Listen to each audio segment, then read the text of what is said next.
from the International School at Tel Aviv University, you're listening to Rihla, the podcast of the MA in Middle Eastern Studies program.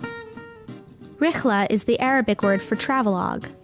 The Rihla Podcast brings you stories of our students' journeys as they live and study in Tel Aviv and travel throughout Israel and the wider Middle East.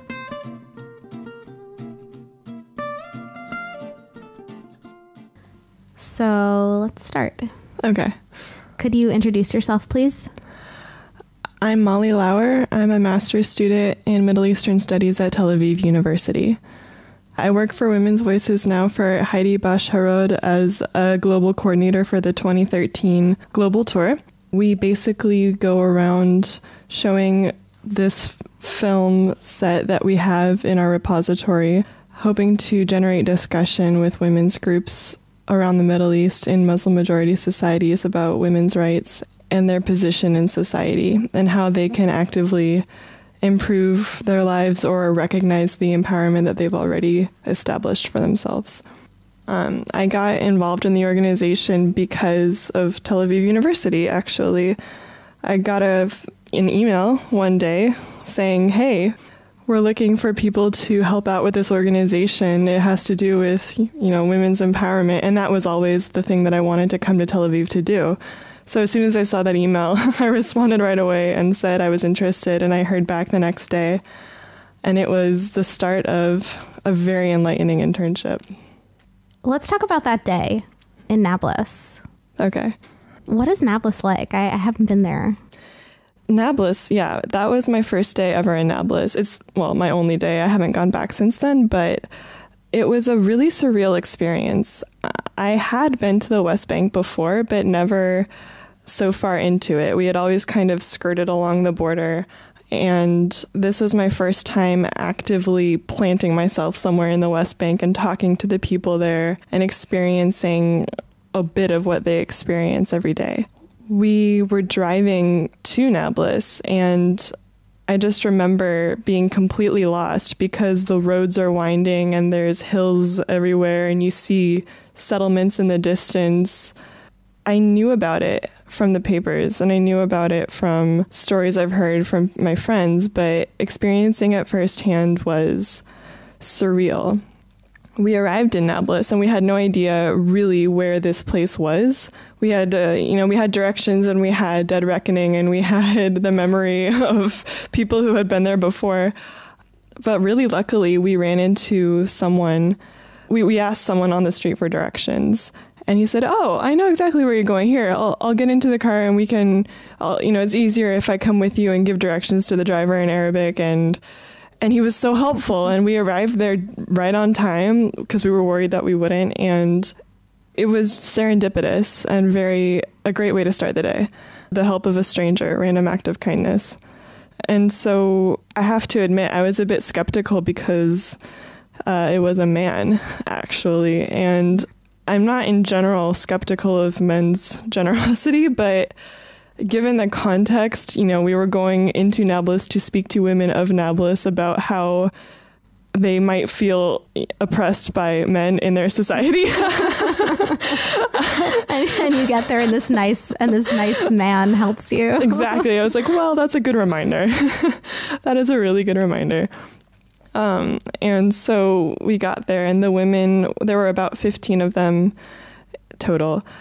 They had just arrived on the bus that takes them to the center, and everything just seemed to fall into place from the start.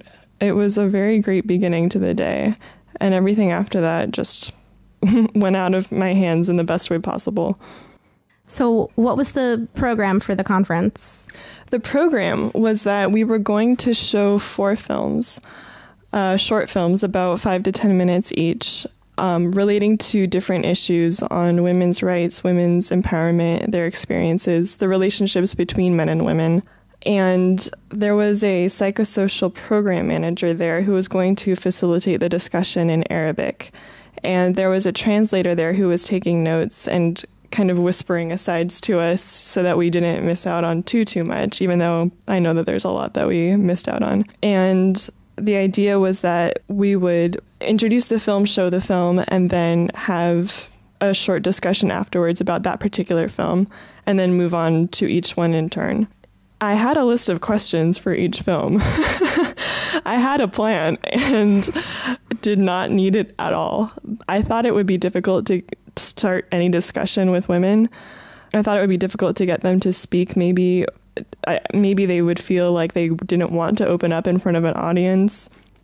That didn't happen at all. There was no hesitation on their part to speak. And I was thrilled. I mean, I wish I could have understood more than I did, but I felt very honored to be there. I was just kind of witnessing this outpouring of emotion and thoughts. And yeah, I felt very honored that they would be comfortable speaking in front of us like that. What were the films about? The first film was about the pressure to bear children, specifically sons. I like this film a lot because it's only about 5 minutes long and it's animated and it's funny. And I like that because when people tend to speak of women's issues or women tend to speak of women's issues, I notice a general pall seems to fall on the conversation, and there's always this sense that it's a burden that we must keep carrying, like remind the world that women are oppressed everywhere. And even though that is true, I think it's important to bring some levity to the conversation as well. And that's what this film does. And I really liked that. There was a progression of the films. It went from light to heavy. So the first film was, light, talking about the pressure to bear children. And then the second one was about a girl who feels alone and ignored, and she befriends, it's kind of a magical realism story, to be honest. She befriends a garbage man who is probably in his 60s or so. He just kind of shows up one day and asks her questions about her life and helps her realize that she is important and special. And then he disappears one day and she has no idea where he's gone and misses him. And that was the film that sort of changed the tone of the day. The third film was Thorns and Silk, which is a profile of 4 different women in the West Bank who work in different occupations that are typically dominated by men. So there is a policewoman, a wedding filmer, a truck driver, and a cab driver. Each of these women are interviewed, and the program manager, Suhad, had some funny things to say. I'll tell you about that later, but she was kind of whispering me throughout the films, and she had a lot of personality. The fourth film was about a woman who was raped in Gaza, and that was the heaviest film, and that's the one that we ended on at Suhad's direction, because she wanted to push their conversation into difficult areas. She was the one kind of directing the progression of the films. And that was obviously the most potent film, given the subject matter, but also given the response it generated from the women.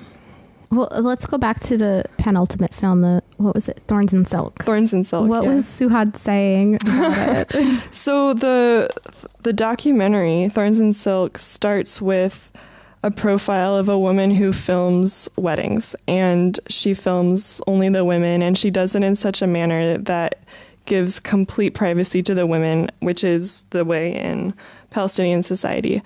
The men and women celebrate separately. The men and women celebrate separately, and the woman who was filming them kept emphasizing how she wanted to protect these women. She thought of them as her own daughters, and so she made sure that no men ever saw the negatives, no men ever actually saw the films. She asked her local mufti for his opinion on whether or not she should actually take this job at all. And then she trained her daughters to assist her in this profession. And even though her husband had reservations, she asked him about it. And then eventually he said it was okay, so she did it. That was the profile of this woman. And at the end of it, Suhad leans over to me and whispers, I do not like this woman. And I was like, oh, okay. Why? Because in the documentary, she's sort of framed as, an empowered woman who is taking control of her life and, working within her society to better her position and other women's. So that just kind of caught me by surprise out of nowhere. She's like, oh, I don't like this woman. So I was like, oh, why? And she kept going on about well, she had to ask her mufti. She had to ask her husband. She doesn't show these films to other men. Not that necessarily she was advocating for her to show them to other men, but she just didn't like the way that she kept acquiescing to the man's opinion before making her own decision. And so I thought that was interesting. I was like, oh, okay. And I didn't really respond beyond that because I didn't want to disturb the film, but I figured if she could do it, she knew better than me how things were going to go in this organization.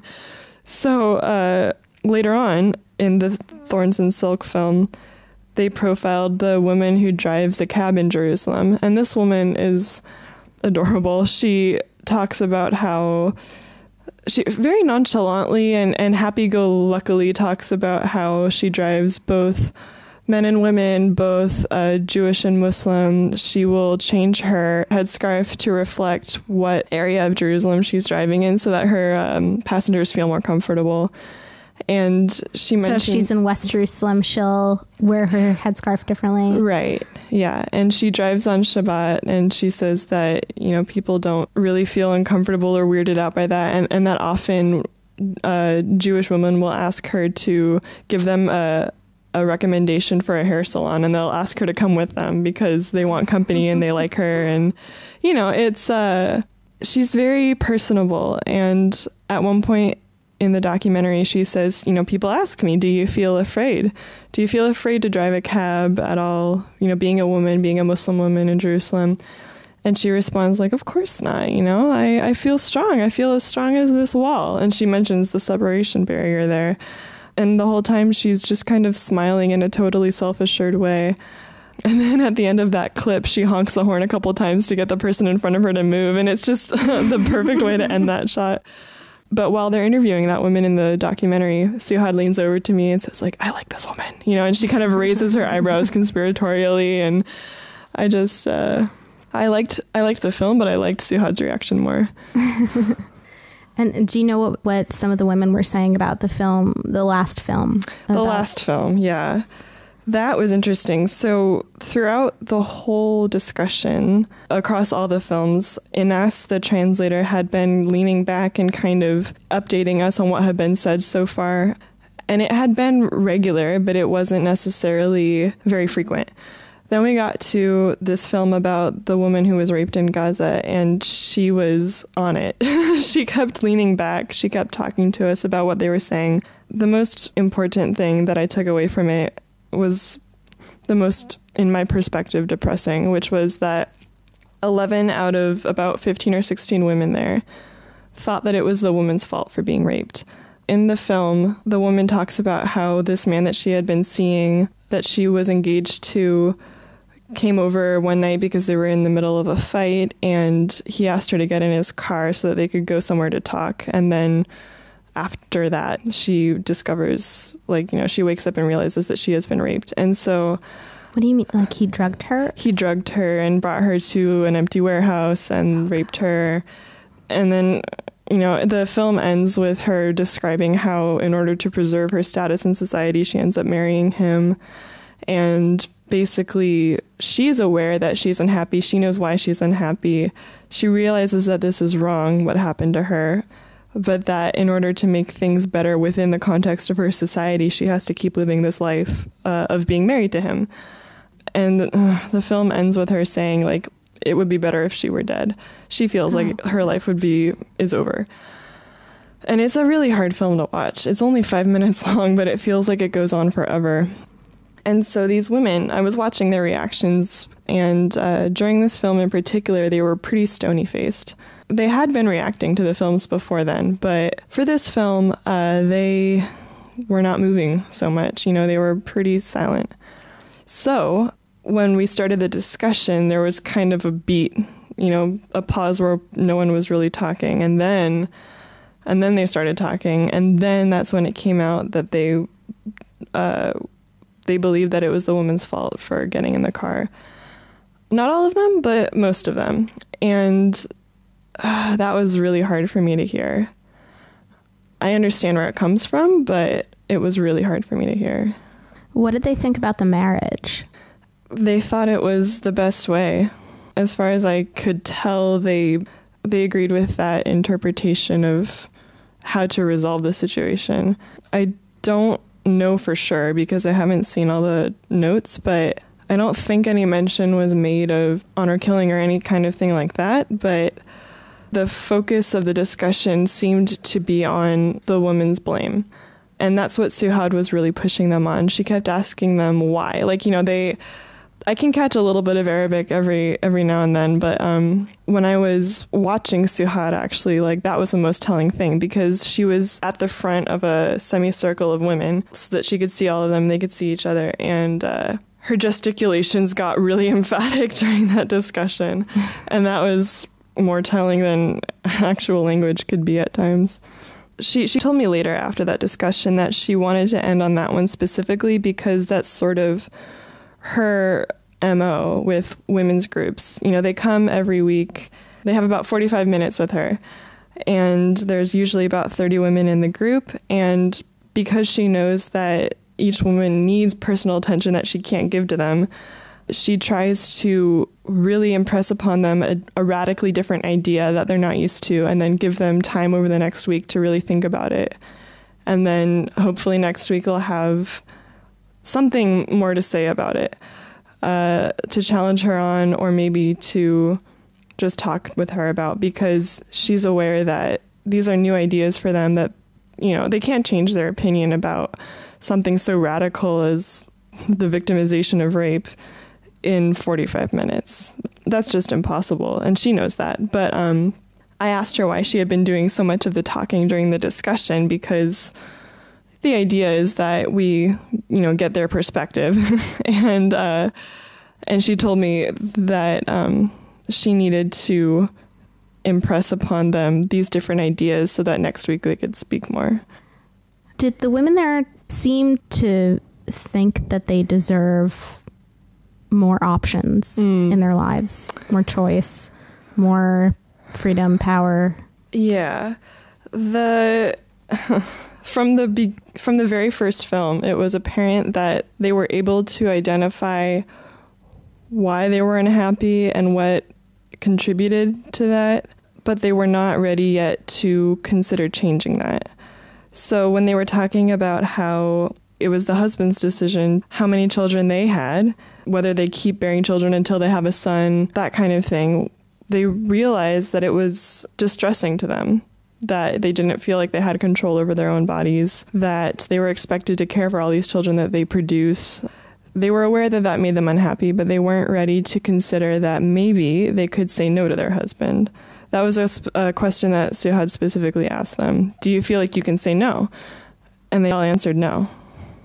This is the way that it is, and it will continue that way. But there's a difference between the question of, do you feel like you can say no, and do you think you should be allowed to say no? From what I can tell, they didn't feel like they should be allowed to say no. I know that they didn't feel like they could say no, but I do think that there is room to, develop the opinion that they have the right to say no, because they were there in the first place. Were there any other discussions or instances in that during the conference that you found poignant? Well, something I found interesting, it wasn't actually related to the discussion. It was more so related to the whole day. Our cab driver was a man. We had employed him for the whole day to drive us there, to wait throughout the whole documentary and discussion, and then to drive us back. So he was present throughout all of this. He was sitting in the back of the room watching the films, watching the women, hearing their discussion in full.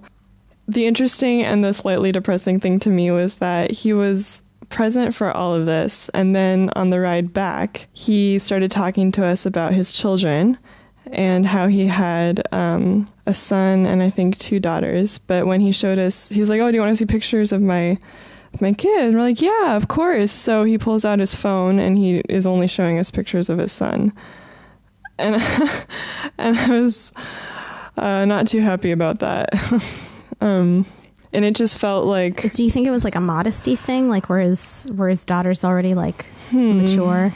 Well, his children were all, I think, under the age of 10. So it wasn't necessarily related to... Well, it could have been related to modesty, maybe, but... So, yeah, maybe. I don't know for sure. But given the tenor of that day, it felt like a less likely possibility than he just wanted to show us pictures of his son. And that was hard. Yeah. Yeah. But after talking with women like Suhad, who are from Nablus, who are so adamant that women deserve the rights that a lot of societies tried to deny them, that was perhaps the most uplifting thing, because here she was, one woman, generating so much discussion, generating so many thoughts in these women. You know, she was the most effective person, I think, that could ever talk to them, because she knows their life. She's from there. And yet, here she is, an example of someone who hasn't accepted that.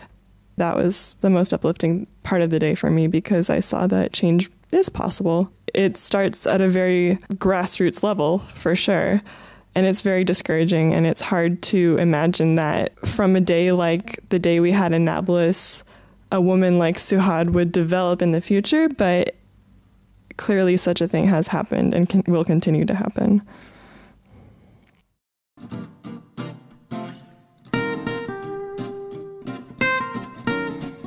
Thanks for listening to the Rihla Podcast. We have more episodes coming out soon, so stay tuned. For more information on the MA in Middle Eastern Studies program and how to apply, visit MAMES-Israel.org. That's MAMES-Israel.org.